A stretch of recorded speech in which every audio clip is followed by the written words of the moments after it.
welcome to Mr. Randy's Wine and Spirits. I am Mr. Randy. If you're new to the channel, welcome. If you're a returning viewer, welcome back. Good to see you again. So today's episode, we're going to be doing an episode of Talking with Mr. Randy. Today's talking subject is going to be glassware. There are a multitude, a plethora, a cornucopia of glasses out there. Now, a lot of these glasses are just glass. They're just a vessel to hold a liquid. But some of these glasses, very particularly it's kind of hard to see that. I don't know if that comes through on the, but it's basically, it's a Glenmorangie thing. This is Mr. Randy's first glass that he had etched for himself. Mr. Randy's Wine and Spirits, established 2025. There was another iteration I had, which is currently not, I don't know where the heck that is. Maybe it's getting washed or dried or something. But this is the current iteration for Mr. Randy's Glencairn glass. This is not an official, that one needs to be cleaned. It's weird. All right, so this is the current one that I have. The other one I originally wanted, there was a ring, but they warped it. It's warped for some reason around this bulb. So it didn't look so great. So we switched over to extracting the ring around it and the coloring. We took that off of there. So now that looks much, much better. We also, I got the rocks glass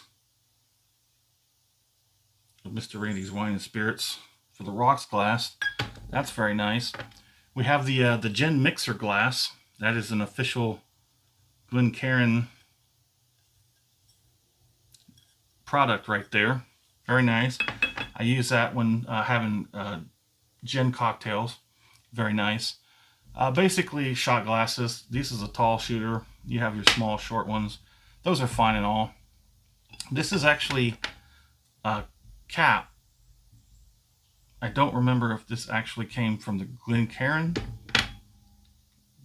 but they have toppers for your glasses. Some of them are bamboo. I wanted to get some bamboo toppers. There was two more glasses I wanted to put in on here. But why are these glasses so different? So you got your bulbous Glencairns or your Glencairn types. That other glass I have, as you can see, the bottoms of these glasses are different. This is the official Glencairn glass, and you can see it's got that very like thin little neck here. This little right here, and this look flat. And then these are basically almost the same. In the other glass, the lip flares out. Kind of, it's very pronounced. That little flare of the lip is out. And I preferred that one for the longest time. Also because of the way that the this bottom part here is a little bit, it's got a little bit more to it. It's got like a little band in the middle. If you've seen it before, if you've watched my videos, you've seen that before. But yeah, see, it's like this one. You see how this lip flares out and this one doesn't? Imagine the Glencairn, but with that lip flared like that. You know. Plus this even I think this one is a little bit wider of a mouth. This is a very thin glass. Very thin. This one, on the other hand, is relatively thicker. And I like that. I was always worried that if I put a lot of time, effort, and I thought I was going to leave you outside. But this is very thin glass, and I was so worried if I put so much into these official Glencairns, they're relatively thin and delicate, and it would break, and then I'd be out of a glass. But these are particularly for whiskeys. The type of whiskeys are usually bourbon or scotch to be drank neat. This design, it has that bulbous design, so you can have a little bit more surface area. So if you pour it up to midway on that bulb, you're going to have more surface area for it to breathe. Then you have your techniques where you swirl it, you roll it on the ground, on the tabletop, not on the ground, on the tabletop, and it sort of coats the glass, and then everything sort of opens up in the bulb, and then sort of like just sort of funnels up and concentrates as it rises up out of the glass. it concentrates, and it's supposed to it changes the way the characteristic hits your nose. So that glass was designed with a purpose. This glass, I guess not so much, really. I don't see how the design of this glass would change any kind of characteristic of the whiskey or libation inside of it. It's called a rocks glass because it's ice. Ice is also rocks. So if you're on the rocks, it's ice. And it's called a rocks glass or a tumbler. This is, like I said, this is the gin mixer glass when you make your gin and tonics or your little gin cocktails.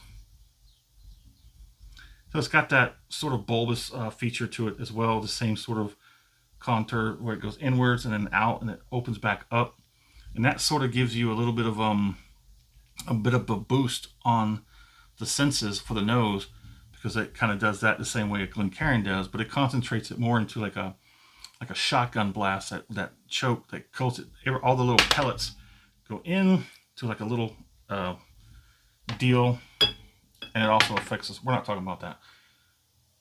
Which other glass did I have? I had a few other glasses I tried to pull together, but kind of failed at the last minute.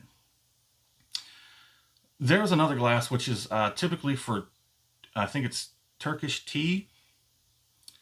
That's kind of a mix between these gin and the Glencairns. Very interesting looking glass. I tried to get my hands on one of those. I wanted a good one, like a original, authentic one, but that's being a little bit difficult for me right now for some reason. And I forget what was the other glass. Anyways, doesn't matter. But like there's wine glasses. There's different types of wine glasses. There's the flutes. There's the ones you take for red wines, the ones you drink for white wines, and the ones you drink for the champagnes, like the champagne flutes. It's kind of weird that you have all these glasses that are designed to give you the best experience with your libation. So if you had to choose between these types of glasses to drink your whiskey and how you drink it, does it really matter to you? Have you ever put ice in one of these glasses and drink it? Let us know in the comments what you think. How do you drink your whiskey? What glass do you use to drink what and how? And as always, thanks for stopping by here at Mr. Randy's Wine and Spirits. I am Mr. Randy. You have a good one.